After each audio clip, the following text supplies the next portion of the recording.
So good evening, everybody. I'm Shamini. This is Barakil, and it's our joy to be here with you again for today's webinar on the book Conversations with Yogananda. So today is an interesting one. It's actually conversation number 99. And the focus of today's topic is rumors, gossiping. And so let's see what Yoganandaji says about rumors, gossiping, and this topic. And so he essentially says when groups get together, rumors and gossips tend to flourish. And he talks about something that Sri Yukteswar, his guru, said on this subject. And Sri Yukteswar said, if it is not something I can say to everybody, I don't want to hear it. So, this itself, I think, is something you can meditate on deeper and just go really deep into just these words of Sri Yukteswar. But, let's start with our own lives and think for a moment about your own self and the topic of gossiping or, getting together with a group of friends you're familiar with or comfortable with. When I was thinking of this myself, I thought about high school for whatever reason. And, high school was a phase. My memory of it was I would go to school for the whole day, come home at like 5 o'clock in the evening because we would have sports and whatnot. And I would come home, and all I remember doing is spending hours on the phone talking to the same friends who I just spent the whole day with and having so much to say. And I was just thinking today when I was reading this, in this topic of gathering with friends and gossiping and having a lot of fun, quote unquote. It is fun to get together and talk about things. But what would we even talk about for so long? And if I think about it today, I don't know if I would be able to spend that kind of time, on the phone and talking about people or situations. But it's interesting to also see, because if it was really fun as we think of it, if we all went through a phase, let's say it was school or when we were younger, what was fun about it? And obviously, people get together and they do it because there's something we gain from these things in life. Probably, when we get together and we talk about situations or people or, that situation with that person, one of the good things I guess we gain from that is we gain clarity. We gain an understanding of either how to deal with a situation in our own life, or we learn from an example of another situation what we don't want to be, whatever it may be. So it is important, I think, to get together with people we are comfortable with and be able to share. We all need to have a few friends who you can talk to about life and situations, which will actually give us clarity and perspective with how do we work with things as they are. But where it becomes, we often think of rumors and gossiping as it has a negative connotation to it. So where it becomes negative is that fine line where it starts becoming something that brings out those harmful tendencies in us. Those little tendencies to, oh yeah, that person's that way, but I'm not that way. And we try to put ourselves higher because we feel we're higher than or better than. Or if it's just, for the sake of it, talking about a negative something in somebody else, what it does is it brings out more of those negative tendencies in us. What it also does is it keeps our friendships at that level. They kind of get stuck, they get stagnant at that level. And also, we're just not able to see that light, the goodness in people. If it's something we're aspiring to do, which we should on the spiritual path, try to see the best in others. Try to bring out the best in others. It becomes very hard to do that if we're caught up in gossiping about them or talking about, the problems on this level. And you think about it from a master's perspective, just this week we celebrated Paramahansa Yogananda's Mahasamadhi and Sri Yukteswar's. And one of the things we were contemplating in this time was, Yoganandaji's famous saying, which he said, "For those who think me near, I will be near." And so he keeps telling us in talks we hear, if you read his readings, that I am with you. I am with you. But what happens is, if we tend to get caught up in the mundane, in the negative, our thoughts are busy in talking about gossiping things or whatever it is, we are not able to raise our level of consciousness. He's not able to kind of reach us. And so we feel miserable, we feel stuck. We kind of get stuck at that level. But it is when we raise our consciousness, when we rise above, mundane existences, negative thoughts. Even if there are certain friends where sometimes we have that familiarity, we tend to get together and that's where our conversations go. We start gossiping and we go there. If you really think about it, when you leave from that situation, how do you feel? And more likely than not, we don't feel the Guru's presence in our heart. We don't feel good about ourselves, isn't it? We feel kind of, oh, I wish I had not said that, or I wish I hadn't gone there. And so on the spiritual path, it's important for us to remember this. It's very interesting that there's a whole conversation dedicated to this. Yogananda ji said a lot more, which Bara will go into. But I just wanted to emphasize this point. If we get caught up, if we stay on that level, we pull down each other too.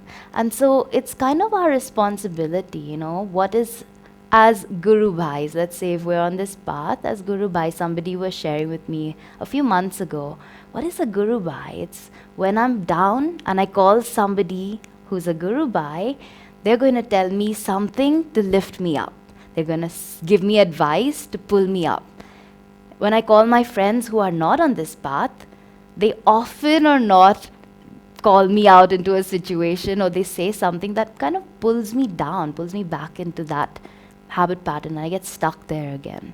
So it's very important for us to remember this. It's our responsibility on the path to do the thing, to make those choices, to say the things that are going to help us to be with each other, as it will help each of us to pull each other up, to not get caught up in the most ridiculous, gossiping situations, mundane. Okay, situations are sometimes, difficult, or they seem a little strange. Just see it for what it is and then try to say, okay, Master, what can we do about this? Try to figure it out with him rather than getting caught up in the mundane. And one thing that I'll leave you with, which is, again, I just want to reiterate, I haven't even gone beyond the first paragraph of this reading because there's so much in this, is to keep Sri Yukteswar's words with us. If it's not something I can say to everyone, I don't want to hear it. And for us to just think, before we say something, if it's not something I, myself, can tell everyone, why am I telling this person? If it's not something I should be thinking, why am I thinking about it? What's it doing to me? What's it doing to my level of consciousness? It's really a very important thing on the spiritual path because it can pull us down or it can lift us up. This very simple choice. And it really is our responsibility. Yogananda says later that you have to behave responsibly. So let's keep this in mind with us. And I'll now give this to Bara. Thank you. Thank you. I also wish you a very good evening. Thank you for joining us. And there is something that comes always to mind when this subject of gossip comes. There's something Swami Kriyananda would say, that you can also start observing in people perhaps, or in yourself, that usually people will say something mean or abasing about somebody else, and then they'll start laughing. Like, see how this person is, he did that time, ha ha ha ha ha. And he said in that laughter you can almost feel that there is a sense of guilt, and you're kind of laughing it off just to make the situation lighter because you should not be talking about those things, that that what you're doing is not right, but you kind of tend to lighten it up by laughing about it. And you will find that mostly it is true when people are gossiping, when they're talking unkind about other people, it happens. And I want to reiterate something that is important, that Yes, sometimes we had to bring situations to the foreground, especially perhaps if they have affected us. Um, they have affected us in some way. Yes, we may have to bring it on the foreground, but it's important to remember, bring it to those people that, first of all, if you can be impartial about the situation, that's great. Better also if the person you're bringing the situation to can also be impartial, that they don't have judgment already, that there should be no judgment when talking about these things. And in gossiping, usually there is judgment. There is some level of judgment. And that you're trying to learn from it. That is something like, maybe yes, it's in your head and you want deeper understanding, and you can do it in an impartial way and in a way that is not abasing to anybody, that is not negative. Then in those ways, yeah, it may be all right to bring it up, but it's always, it tends to go to the negative side. And it always reminds me of a saying, of a saint, that it will say, think as if your every thought were to be edged on fire across the sky for all and everyone to see, for so in truth it is. And so speak as if the entire world were but a single ear ready to hear what you have to say, because in truth it is. That we should keep always our thoughts and our words very clean, very calm. Because yes, even though if maybe not literally people can see our thoughts or words, people who are sensitive will be able to feel those things. And more importantly, our aura will radiate that kind of energy. And we don't want that to be, our aura. And it also can become a very bad habit that is very hard to get rid of, because, for whatever reason, it tends to be very enjoyable to talk about negative things about other people. But then when people say even this much, we say, oh no, how can you say that? I'm not like that. Isn't it so? We are masters at defending ourselves and all faults. Now Yogananda goes from this into something very cosmic, actually. And that is hard to absorb, or it's hard to imagine what it is, but it gives you a little glimpse of his consciousness. Because here Yogananda was telling people that they should report to him whenever a situation, somebody is doing something that goes against their principles or against the rules of their order, but not to bother him with little nonsenses. So then he says that it is our duty to do so. And then further on, I'm not going to read everything, and again this is the 99, conversation 99 if you want to look it up. He says, some people think, oh, he knows about it. Naturally, God sees these things. He doesn't always talk, however. And listen to this. My role here is very difficult. I have to play both divine and human parts. My inner and my outer natures are different. In my divine self, I see those things. But sometimes that self remains aloof until something is called to my attention. My outer self plays a human role. It is not easy to play both roles at the same time, though I do my best to live as God wants me to. But you mustn't assume thinking, oh, he knows, that it will always be all right. You too have to behave responsibly. Irresponsibility is not the way to grow spiritually. Always speak out, therefore, when something serious demands your involvement. Now, I find this very fascinating because it's giving us here a little glimpse of what it is to be an avatar or a self-realized master that doesn't have an ego, that they are trying to play both parts at the same time. In one hand, they are one with God, they know everything, as it says in the poem Samadhi, thought of all men, past, present, to come, that they know them all. The sparrow, every grain of sand, falls not without my sight. You can imagine what it must be like that. But yet, he has to play the human role as well. Because if not, how can we relate to somebody who is, so aloof and like an oracle, that it will not we will just not be able to relate. We will just not be feeling as encouraged. We will not be able to form this relationship with the Guru and he with us that eventually is going to help us get us out of delusion. And I remember Yogananda said once that, or I think it was Yogananda, that it is like this, that a master can see the entire forest. They can zoom out and see the entire forest. But sometimes they may need to zoom in into one particular tree and take care of that tree, and then they can zoom out again. That yes, as he's saying here, perhaps he knew everything, he knows everything that is happening, but perhaps it's more at the periphery of their consciousness. And sometimes they need willing channels, when they are doing it with the right attitude, to bring things to their attention. In fact, he told once Swami Kriyananda, when Swami Kriyananda mentioned a difficulty that somebody was going through, and Yogananda said, oh yes, he's going through that he knew, but it wasn't necessarily at that time in the foreground of his mind. So, okay, but what do we do about this? Because obviously we are not living with Yogananda right now, and that we know of, or at least that I know of. I'm not living with any self-realized master, or certainly not with an avatar.